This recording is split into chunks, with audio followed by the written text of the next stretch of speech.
Frauenberatung Recklinghausen, Johann Bücke. Frauenberatungsstelle ist erstmal ein Schutzraum für Frauen. Also es gibt mittlerweile ganz viele unterschiedliche Wege, wie man zu uns findet. Der einfachste und direkteste Weg ist übers Telefon. Kennt man ja, dass man irgendwo anruft, einen Termin macht.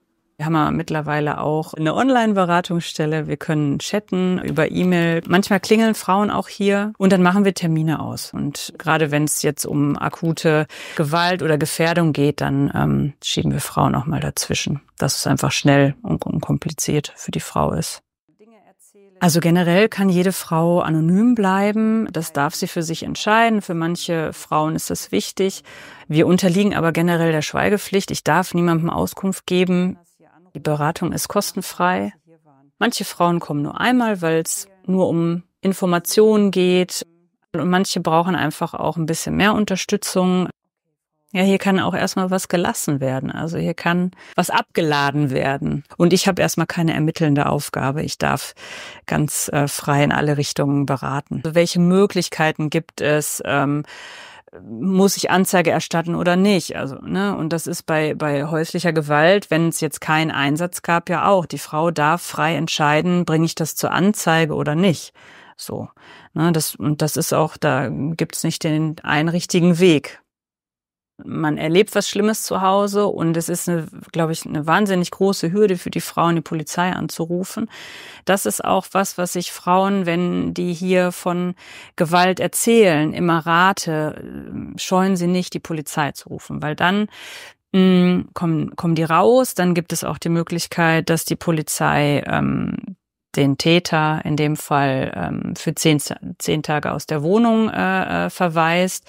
Und wir werden halt informiert. Also wir rufen dann an, bieten unsere Hilfe an, erklären auch nochmal, dass sie die Wegweisung verlängern kann, einfach weil 10 Tage sind wenig Zeit, um Dinge zu organisieren, sich zu trennen und eine neue Wohnung zu suchen. Da reichen 10 Tage nicht aus. Und deswegen kann man dann halt wieder andere Schritte einleiten. Das sind dann so die Aufgaben, die wir da in dem Fall noch haben.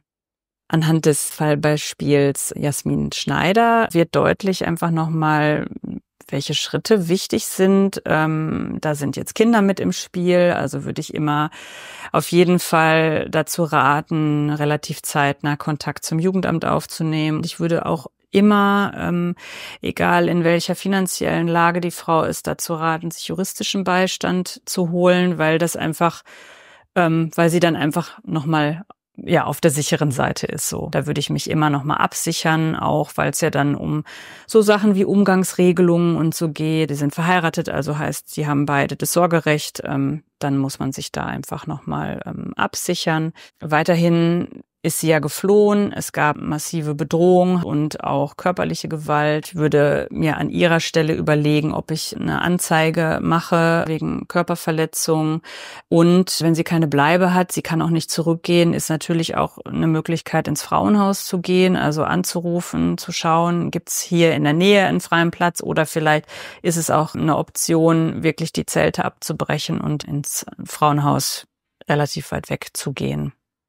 Es gibt halt auch Frauen, die über lange Hand planen, zu gehen, weil sie wissen, okay, wenn sie gehen, wird's gefährlich. Ich kann nicht einfach jetzt sagen, ich trenne mich, sondern das wird alles schon vorbereitet. Wir suchen gemeinsam eine Wohnung. Wir raten dann auch immer nach und nach Sachen schon mal irgendwo zu lagern, einfach, dass man dann flüchten kann. Irgendwann, wenn der Zeitpunkt gekommen ist.